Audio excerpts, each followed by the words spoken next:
booth that's being purchased at any given moment, and we'll put it on a ledger that will be validated by the next 6 nodes on the network, and every part of the network will have this distributed ledger that'll have a record of the booth that you bought, so you do get tethered into that price at $100, and then when the volatile market of cryptocurrency changes, you'll still have that $100 price instead of paying $1,000 or $2,000 later on. Yeah, and let me chime in here with a comment on the way blockchain is going to disrupt the legal profession. What lawyers do is we're in the business of adjusting relationships. Okay, we adjust commercial relationships, we adjust private relationships, but part of what happens in any legal dispute is that the dispute comes to a table and everybody has their version of the facts, and everybody has a set of cards that have been dealt to them. And what happens is they engage in what I call litigation poker. So people don't want to show their cards, they want to hold back.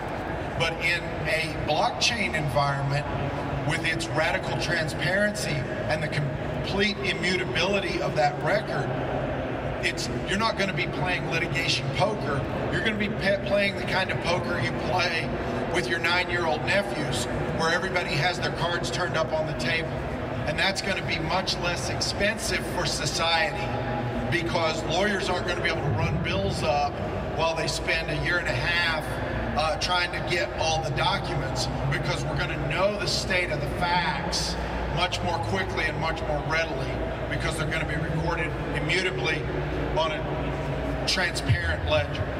That's a huge deal for the legal piece of this puzzle that y'all are going to bring to the table. It's going to disrupt things in ways people have never even contemplated in the legal profession. And it's all going to start with the next voice of blockchain. There we go.